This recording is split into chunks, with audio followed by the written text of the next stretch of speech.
ನಮಸ್ಕಾರ ಸ್ನೇಹಿತರೆ, ಗೃಹಲಕ್ಷ್ಮಿ ಯೋಜನೆಯ ಅಪ್ಡೇಟ್ಗೆ ನಿಮಗೆ ಸ್ವಾಗತ ಸುಸ್ವಾಗತ. ಸ್ನೇಹಿತರೆ, ಎಲ್ಲರಿಗೂ ಶುಭ ಮುಂಜಾನೆ. ಸ್ನೇಹಿತರೆ, ಗೃಹಲಕ್ಷ್ಮಿ ಯೋಜನೆಯಲ್ಲಿ ಬಹುದೊಡ್ಡ ಬದಲಾವಣೆ ಆದರೆ ಆಗ್ತಿರುವಂಥದ್ದು. ಗೃಹಲಕ್ಷ್ಮಿ ಯೋಜನೆಗೆ ಬಯೋಮೆಟ್ರಿಕ್ ಕಡ್ಡಾಯವಾಗಿ ಮಾಡ್ತಿದ್ದಾರೆ. ಯಾಕೆ ಬಯೋಮೆಟ್ರಿಕ್ ಕಡ್ಡಾಯವಾಗಿ ಮಾಡ್ತಿದ್ದಾರೆ, ಮತ್ತು ಬಯೋಮೆಟ್ರಿಕ್ ನೀವು ಎಲ್ಲಿ ಕೊಡಬೇಕು, ಯಾವ ರೀತಿ ಬಯೋಮೆಟ್ರಿಕ್ ಮಾಡಿಸ್ಬೇಕು, ಯಾವಾಗಿಂದ ಮಾಡಿಸ್ಬೇಕು, ಎಲ್ಲದ್ರ ಬಗ್ಗೆ ನಿಮಗೆ ತಿಳಿಸ್ಕೊಡ್ತೀನಿ ಸ್ನೇಹಿತರೆ. ಸರ್ಕಾರದವರು ಒಂದು ಮಹತ್ವದ ನಿರ್ಧಾರ ಆದರೆ ತೆಗೆದುಕೊಳ್ತಿದ್ದಾರೆ. ಏನು ನಡೀತಿದೆ ಏನು ಅನ್ನುವಂಥದ್ದನ್ನು ನಿಮಗೆ ಡೀಟೇಲ್ ಆಗಿ ಹೇಳ್ತೀನಿ. ಎಲ್ಲರೂ ವಿಡಿಯೋ ಕೊನೆವರೆಗೂ ನೋಡಿ. ಅದಕ್ಕೆ ಮುಂಚೆ ನೀವ್ಯಾರಾದರೂ ಚಾನಲನ್ನು ಇನ್ನೂ ಸಬ್ಸ್ಕ್ರೈಬ್ ಮಾಡದೆ ನೋಡ್ತಿದ್ರೆ ಈಗಲೇ ಚಾನಲನ್ನು ಪಟ್ಟಂತ ಸಬ್ಸ್ಕ್ರೈಬ್ ಮಾಡ್ಕೊಳ್ಳಿ, ಮತ್ತು ವಿಡಿಯೋಗೊಂದು ಲೈಕ್ ಆದರೆ ಕೊಡಿ. ನೀವು ಕೂಡ ಸಬ್ಸ್ಕ್ರೈಬ್ ಲೈಕಿಂದ ನಿಮ್ಗೆ ಇದೇ ರೀತಿ ಕಂಟಿನ್ಯೂಸ್ ಅಪ್ಡೇಟ್ಸ್ ಆದರೆ ಸಿಗ್ತಿರುತ್ತೆ. ಈಗಲೇ ಚಾನಲನ್ನು ಸಬ್ಸ್ಕ್ರೈಬ್ ಮಾಡಿಕೊಂಡು ವಿಡಿಯೋಗೊಂದು ಲೈಕ್ ಆದರೆ ಕೊಟ್ಬಿಡಿ ಸ್ನೇಹಿತರೆ. ನೀವು ಕೊಡೋ ಲೈಕೆ ನಮಗೆ ಪ್ರೋತ್ಸಾಹ ಆಗಿರುತ್ತೆ. ಈಗಾಗಲೇ ಯಾರು ಸಬ್ಸ್ಕ್ರೈಬ್ ಲೈಕ್ ಮಾಡಿ ವಿಡಿಯೋ ನೋಡ್ತಿದ್ರು ಎಲ್ಲರಿಗೂ ನನ್ನ ಒಂದು ಹೃದಯ ಪೂರ್ವಕ ಧನ್ಯವಾದಗಳು. ನೋಡಿ ಸ್ನೇಹಿತರೆ, ನಾನೀಗ ಡೈರೆಕ್ಟ್ ಆಗಿ ಟಾಪಿಕ್ಗೆ ಬರ್ತೀನಿ.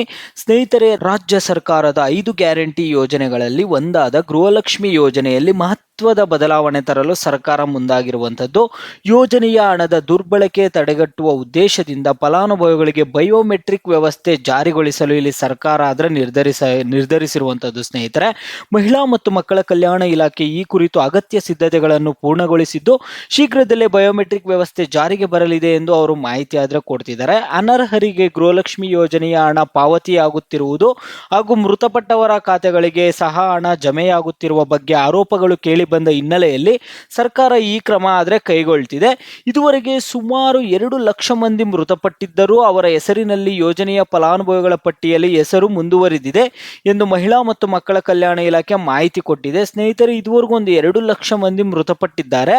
ಈಗ ಈ ಮುಂಚೆ ಗೃಹಲಕ್ಷ್ಮಿ ಹಣ ತೆಗೆದುಕೊಳ್ತಿದ್ರು, ಆದರೆ ಈಗ 2 ಲಕ್ಷ ಮಂದಿ ಇಲ್ಲಿ ಮೃತಪಟ್ಟಿರುವಂಥದ್ದು. ಆದರೂ ಅವರ ಹೆಸರಲ್ಲಿ ಇಲ್ಲಿ ಗೃಹಲಕ್ಷ್ಮಿ ಹಣ ಆದರೆ ಅವರ ಖಾತೆಗಳಿಗೆ ಜಮಾ ಆಗ್ತಿರುವಂಥದ್ದಂತೆ. ಸ್ನೇಹಿತರೆ, ಇದಲ್ಲದೆ ಸುಮಾರು 125 ಕೋಟಿ ಹಣ ಫಲಾನುಭವಿಗಳ ಖಾತೆಗಳಲ್ಲಿ ಡ್ರಾ ಆಗದೆ ಉಳಿದಿದೆ ಅಂತ ಇಲ್ಲಿ ಹೇಳ್ತಿದ್ದಾರೆ. ಇಲ್ಲಿ ಸುಮಾರು 125 ಕೋಟಿ ಹಣ ಏನಾಗಿದೆ ಅಂದರೆ ಖಾತೆಗಳಲ್ಲಿ ಡ್ರಾನೇ ಆಗಿಲ್ವಂತೆ. ಗೃಹಲಕ್ಷ್ಮಿ ಯೋಜನೆಯ ಫಲಾನುಭವಿಗಳು ಯಾರಿರ್ತಾರೆ ಅವರ ಒಂದು ಖಾತೆಗಳಲ್ಲಿ ಹಣನೇ ಡ್ರಾ ಆಗದೆ ಉಳಿದಿರುವಂಥದ್ದು. ಈ ಹಿನ್ನೆಲೆಯಲ್ಲಿ ಯೋಜನೆಯ ಪಾರದರ್ಶಕತೆ ಹಾಗೂ ನಿಖರ ಫಲಾನುಭವಿಗಳ ಗುರುತಿಗಾಗಿ ಬಯೋಮೆಟ್ರಿಕ್ ವ್ಯವಸ್ಥೆ ತರಲು ಸರ್ಕಾರ ಮುಂದಾಗ್ತಿದೆ. ಇದು ಒನ್ ಟೈಮ್ ಬಯೋಮೆಟ್ರಿಕ್ ಪದ್ಧತಿ ಆಗಿರುವಂಥದ್ದು. ಇದು ಒನ್ ಟೈಮ್ ಬಯೋಮೆಟ್ರಿಕ್ ಪದ್ಧತಿ ಸ್ನೇಹಿತರೆ. ಫಲಾನುಭವಿಗಳು ಒಮ್ಮೆ ಬಯೋಮೆಟ್ರಿಕ್ ನೀಡಿದರೆ ಸಾಕು ಎಂದು ಇಲ್ಲಿ ಅಧಿಕಾರಿಗಳು ತಿಳಿಸ್ತಿರುವಂಥದ್ದು. ಒಂದ್ಸರಿ ಬಯೋಮೆಟ್ರಿಕ್ ಕೊಟ್ಟರೆ ಸಾಕು, ತಿಂಗಳ ಬಯೋಮೆಟ್ರಿಕ್ ಕೊಡುವ ಅವಶ್ಯಕತೆ ಇಲ್ಲ. ಇದು ಒನ್ ಟೈಮ್ ಬಯೋಮೆಟ್ರಿಕ್, ಒಂದು ಸರಿ ಬಯೋಮೆಟ್ರಿಕ್ ಕೊಟ್ಟರೆ ಸಾಕಂತೆ. ಇದನ್ನ ಎಲ್ಲೆಲ್ಲಿ ಕೊಡ್ಬೋದಂದ್ರೆ ಬೆಂಗಳೂರು 1, ಕರ್ನಾಟಕ 1 ಸೇವಾ ಕೇಂದ್ರಗಳು ಹಾಗೂ ಗ್ರಾಮ 1 ಕೇಂದ್ರಗಳಲ್ಲಿ ಫಲಾನುಭವಿಗಳು ಬಯೋಮೆಟ್ರಿಕ್ ನೋಂದಣಿ ಮಾಡಿಸಬೇಕಾಗುತ್ತದೆ ಎಂದು ಇಲ್ಲಿ ಇಲಾಖೆಯಿಂದ ತಿಳಿಸ್ತಿರುವಂಥದ್ದು. ಆದರೆ ಯಾವ ದಿನಾಂಕದಿಂದ ಮಾಡಿಸಬೇಕು ಹೋಗಿ ನೀವು ಬಯೋಮೆಟ್ರಿಕ್ ಅನ್ನ, ಈ ಒಂದು ಗ್ರಾಮ 1 ಆಗಿರ್ಬೋದು, ಕರ್ನಾಟಕ 1 ಆಗಿರ್ಬೋದು, ಬೆಂಗಳೂರು 1 ಅನ್ನುವಂಥದ್ದನ್ನ ಇನ್ನೂ ತಿಳಿಸ್ಕೊಟ್ಟಿಲ್ಲ. ಯಾವ ದಿನಾಂಕದಿಂದ ಹೋಗಿ ನೀವು ಬಯೋಮೆಟ್ರಿಕ್ ಕೊಡಬೇಕು ಅನ್ನುವಂಥದ್ದನ್ನ ಶೀಘ್ರದಲ್ಲೇ ಅನೌನ್ಸ್ ಮಾಡ್ತಾರಂತೆ, ದಿನಾಂಕವನ್ನ ಶೀಘ್ರದಲ್ಲೇ ಕೊಡ್ತಾರಂತೆ.